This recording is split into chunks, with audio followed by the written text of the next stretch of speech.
Assalamualaikum warahmatullahi wabarakatuh. Bagaimana kabar anak-anak kelas 3 hari ini? Ustazah berharap tetap sehat dan tetap dalam lindungan Allah Subhanahu wa taala. Amin. Sebelum kita awali pembelajaran kita hari ini, kita berdoa dulu yuk.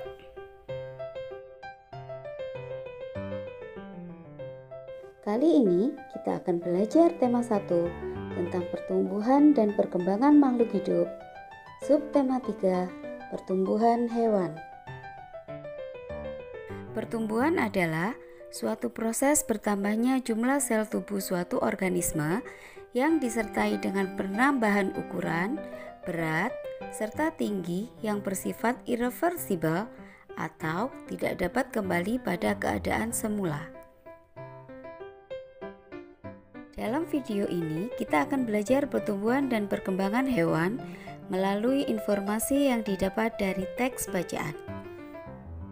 Bagaimana ya cara kita menemukan informasi tersebut? Yuk kita mulai belajar. Di sini kita akan menemukan informasi dari teks dengan 3 cara, yaitu membaca teks dengan seksama, memahami pokok-pokok informasi, serta menemukan ide pokok dalam teks. Nah, sekarang kita akan belajar mencari informasi dengan membaca sebuah teks. Teks pertama, pertumbuhan ayam. Ayam merupakan salah satu makhluk hidup. Tubuh ayam berbulu dan memiliki 2 kaki. Ayam memiliki paruh dan bernafas dengan paru-paru. Ayam berkembang biak dengan cara bertelur. Ayam mengalami perubahan bentuk mulai dari telur sampai menjadi ayam dewasa. Setiap hari, ayam diberi makan dan minum sehingga ukuran tubuh ayam bertambah besar. Ayam mengalami pertumbuhan. Dari teks tersebut, kita bisa mengambil informasi ciri-ciri ayam, yaitu 1. Tubuh berbulu, 2. Memiliki 2 kaki, 3. Memiliki paruh, 4. Bernafas dengan paru-paru, 5. Berkembang biak dengan cara bertelur, 6. Membutuhkan makan dan minum. Fase pertumbuhan ayam dimulai dari telur, kemudian telur menetas menjadi anak ayam, dan anak ayam tumbuh menjadi ayam dewasa. Teks yang kedua, kucing merupakan hewan yang berkembang biak dengan cara melahirkan. Kulit kucing ditumbuhi rambut. Kucing bernafas dengan paru-paru. Dari teks tersebut bisa diambil informasi bahwa ciri-ciri kucing adalah 1. Berkembang biak dengan cara melahirkan, 2. Kulit tubuhnya berambut, 3. Bernafas menggunakan paru-paru. Sedang fase pertumbuhan kucing dimulai dari kucing yang masih bayi, sehingga lama-kelamaan akan tumbuh menjadi kucing dewasa. Teks yang ketiga, ikan berkembang biak dengan cara bertelur. Ikan dapat bertelur sampai ribuan dalam sekali waktu. Telur menetas menjadi larva. Larva tumbuh menjadi ikan kecil. Kemudian, ikan kecil menjadi ikan dewasa. Ikan mengalami pertumbuhan. Ikan bernafas dengan insang. Ikan bergerak dengan cara berenang menggunakan sirip. Informasi yang didapatkan adalah ciri-ciri ikan: 1. Berkembang biak dengan bertelur, 2. Bernafas dengan insang, 3. Bergerak dengan cara berenang menggunakan sirip.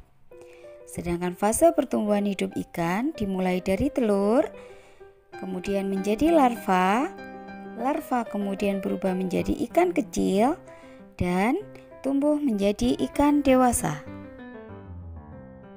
Cara kedua untuk mendapatkan informasi yaitu dengan mencari pokok-pokok informasi. Bagaimana cara kita mendapatkan pokok-pokok informasi? Ya, mendapatkan pokok-pokok informasi bisa menggunakan 5W dan 1H. Apa sajakah 5W dan 1H? 5W dan 1H yaitu 1. What yang artinya apa? 2. Where, di mana? 3. When, kapan? 4. Who, siapa? 5. Why, mengapa? Dan 6. How, bagaimana? Juga bisa menggunakan kata how many atau artinya berapa. Contohnya, bagaimana cara ikan bergerak? Dan informasi yang didapatkan adalah ikan bergerak dengan cara berenang menggunakan sirip. Cara selanjutnya dalam mencari informasi yaitu menentukan ide pokok. Ide pokok atau gagasan utama adalah sebuah topik yang akan dibahas di dalam sebuah paragraf. Cara menentukan ide pokok: pertama, membaca dengan teliti dan seksama guna memahami isi teks. 2. Menentukan kalimat utama.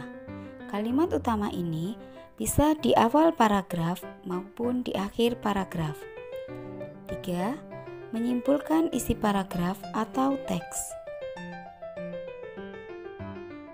Nah, anak-anak, itulah beberapa cara kita mendapatkan informasi dari sebuah teks. Sekarang kita belajar daur hidup kupu-kupu.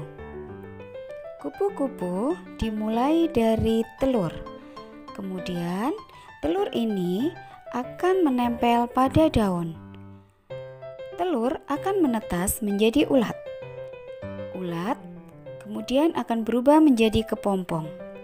Setelah sekian lama, kepompong akan berubah menjadi kupu-kupu. Sama halnya dengan kupu-kupu, katak mengalami beberapa fase dalam daur hidupnya. Pertama, dia berasal dari telur, kemudian berubah menjadi kecebong, kemudian kecebong berkaki menjadi katak muda berekor, dan berubah menjadi katak dewasa. Hewan berikutnya yang mengalami beberapa fase dalam pertumbuhannya yaitu nyamuk. Beberapa jenis nyamuk dapat menjadi penyebar penyakit yang mematikan. Contohnya penyakit demam berdarah. Berkembangnya nyamuk dikarenakan banyak genangan air. Untuk itu, kita harus membersihkan lingkungan serta membuang benda-benda yang sudah tidak terpakai agar tidak dijadikan tempat perkembangbiakan nyamuk. Nah, anak-anak, informasi dalam teks dapat diolah menjadi sebuah poster. Poster berisi gambar dan kalimat ajakan yang berukuran besar, menggunakan kata-kata singkat, padat, dan jelas, seperti contoh ini.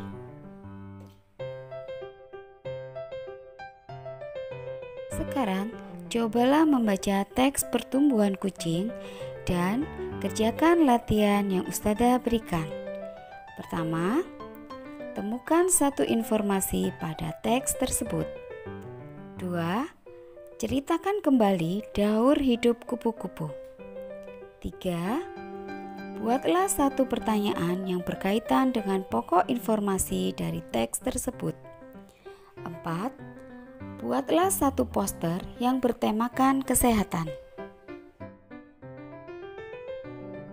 Alhamdulillahirrahmanirrahim. Akhirnya pelajaran hari ini selesai. Semoga pelajaran yang kita pelajari hari ini membawa manfaat pada kita semua. Amin. Ustadzah akhiri, Ustadzah minta maaf. Assalamualaikum warahmatullahi wabarakatuh. Tetap sehat, tetap semangat ya.